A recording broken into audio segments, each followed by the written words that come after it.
quelle place pour Albert Schweitzer dans l'histoire du Gabon, en se rappelant que le docteur Albert Schweitzer a été un grand acteur, un grand artisan, et il faut dire un des pionniers de la médecine au plan mondial. Que peut-on redire? Schweitzer est un personnage extraordinaire. C'est un personnage hors pair. C'est un monument. C'est un pionnier de la médecine coloniale, pour ne pas parler de la biomédecine, qui est né en Alsace, donc allemand, puis devenu français, et après, il a décidé de devenir gabonais.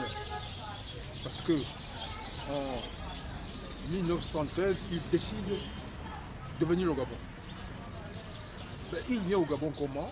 Lui, qui était un homme d'église, à 30 ans, étant un homme d'église, il décide d'aller apprendre la médecine. Donc il commence à apprendre sa médecine en 1905. Il faut avoir de bonnes raisons. Voilà. En 1905, il décide de mettre de côté la théologie pour aller apprendre la médecine.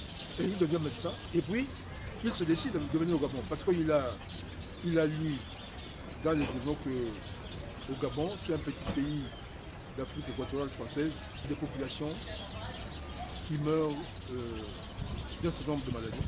La fièvre jaune, la variole, le pian et beaucoup d'autres.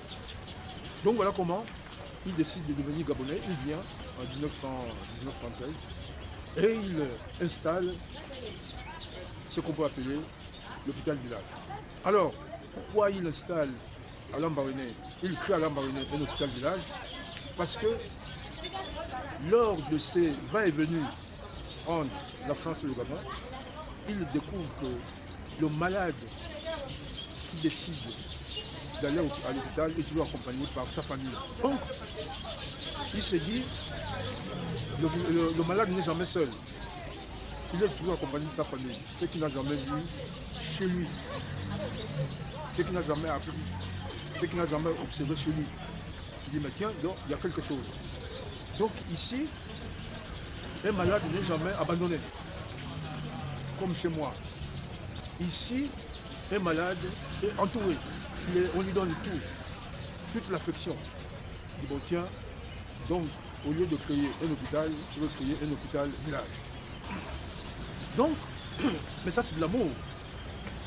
C'est de l'amour, parce que comment? Quelle idée qu'un Européen peut avoir, lui qui est bien aisé chez lui, il vit bien, il a tout, et il décide de voyager, d'aller vers l'inconnu, pour aller aider les gens. Mais il faut avoir de l'amour. C'est ça qu'il a appelé le respect de la vie.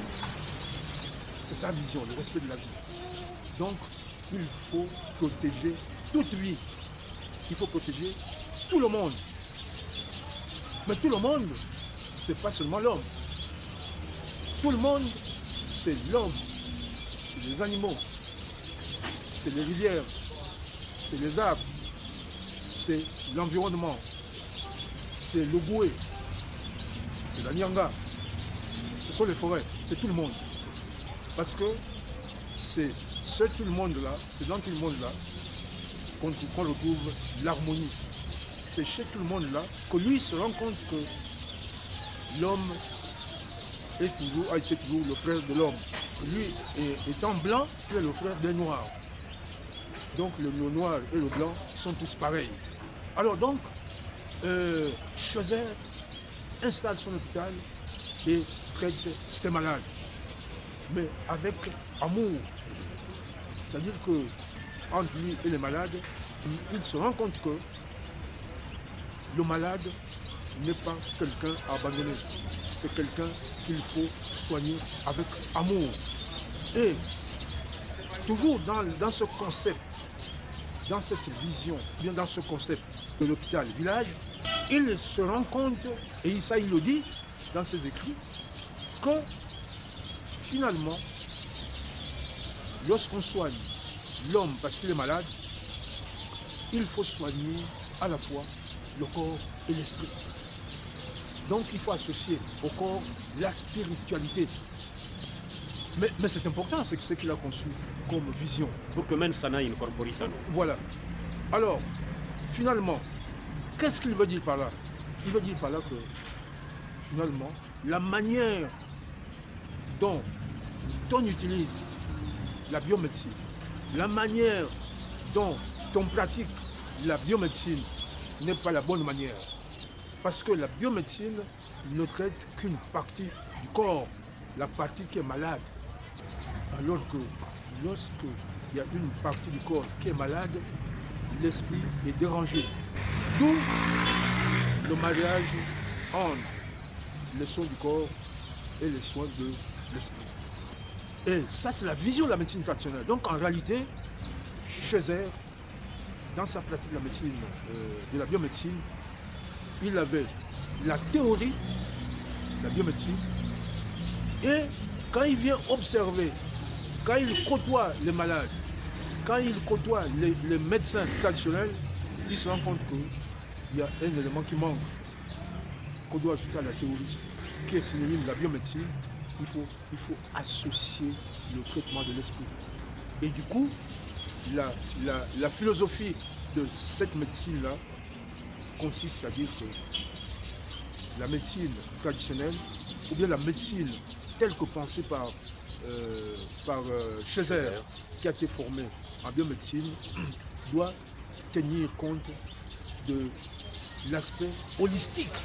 La médecine doit être holistique, c'est-à-dire qu'on doit soigner tout ensemble pour avoir la chance d'obtenir de bons résultats, pour avoir la chance de trouver la guérison chez le malade. Donc, Chézère a vraiment une place dans l'histoire du Gabon. Parce que Chézère, qui est un blanc, qui est un Allemand devenu français et par la suite devenu Gabonais, parce qu'il a vécu à Lambaréné, il est mort là, sa femme a été enterrée là, son fils a aussi été enterré là. Donc on ne peut pas dire que Chézère est allemand. Chézère était allemand à la naissance, français pendant une partie de sa vie, gabonais à la fin de sa vie jusqu'à la mort. Alors, donc, Chézère occupe vraiment une place dans l'histoire du Gabon, parce que partout dans le monde, lorsqu'on parle de Chézère, on pense à Lambaréné. C'est une œuvre de fraternité humaine. Ah oui, c'est une œuvre de fraternité humaine. Rien que avec le nom de Lambaréné, on est renvoyé vers Chézère. Rien qu'avec le nom de Lambaréné, on est renvoyé vers Chézère et ensuite vers le Gabon. Voilà. Vous vous rendez compte? Voilà. Lambaréné vers Chézère, Chézère vers le Gabon. Voilà. Parce que Lambaréné seul ne pouvait pas être connu dans le monde. Mais Lambaréné associé à Chézère renvoie au Gabon. Mais c'est extraordinaire. Et donc, dans ce pays, il doit y avoir des musées qui portent le nom de Chézère. Dans son hôpital, il doit être intégré à côté de la biomédecine, donc de l'hôpital classique, un centre de médecine traditionnelle pour faire la recherche. Parce que j'ai toujours dit à ceux qui veulent m'entendre que l'Afrique n'obtiendra jamais un prix Nobel de médecine si on continue à faire la recherche médicale comme nous la faisons. La recherche médicale doit aller vers des questions nouvelles. On doit aller vers des questions nouvelles, donc des questions dont on n'a pas encore trouvé la réponse. Des questions nouvelles. On ne doit pas faire la recherche médicale seulement sur la diarrhée, sur la tuberculose.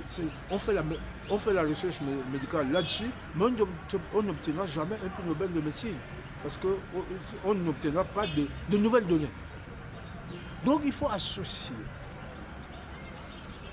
la médecine occidentale à la médecine traditionnelle pour rencontrer des questions nouvelles.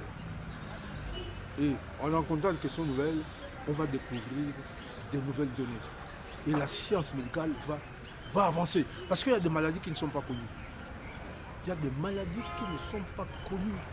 Comment expliquer qu'un fou,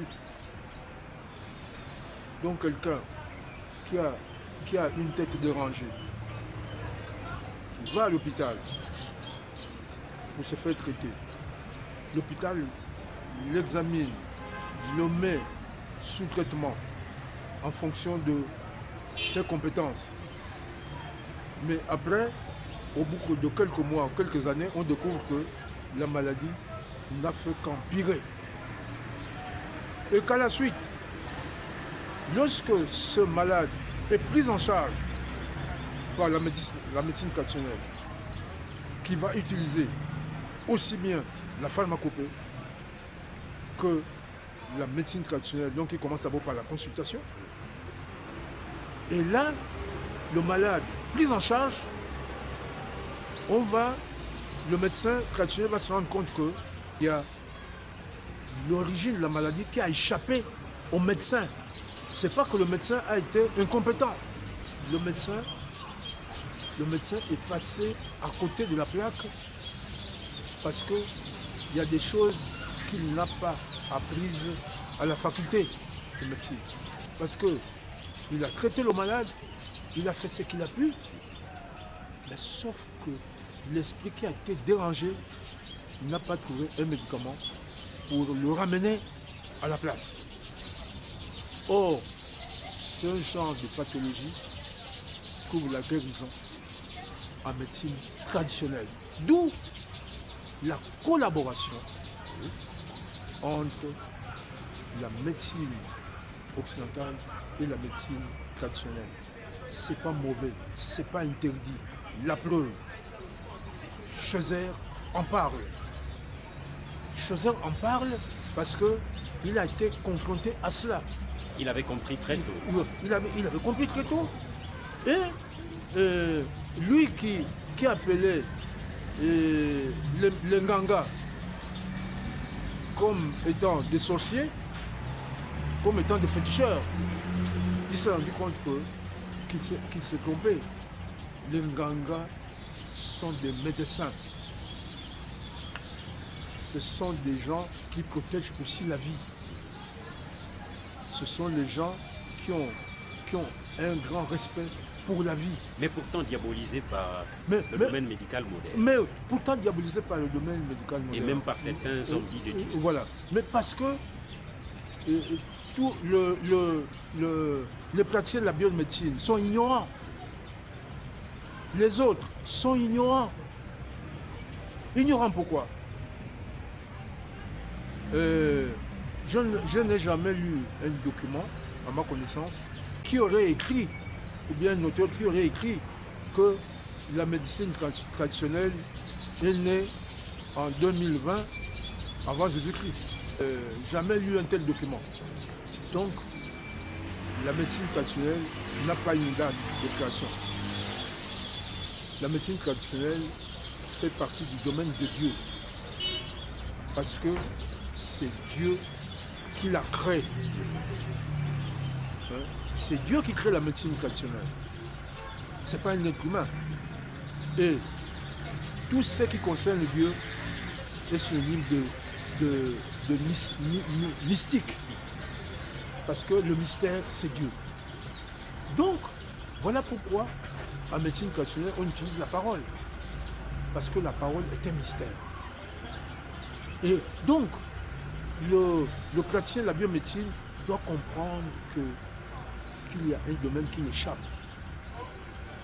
C'est-à-dire le domaine là, c'est le mystère de Dieu. Le mystère de Dieu, c'est la parole. Et voilà pourquoi le praticien, face à quelqu'un qui a des troubles mentaux, arrive à bout de la maladie. Parce que en dehors du corps qu'il traite, mais il peut remettre en place l'esprit en utilisant la parole. Il faut donc harmoniser les deux domaines. Il faut harmoniser le médecine. Et là, il faut le dire, vous en tant que journaliste, il faut le dire, vous en tant que journaliste.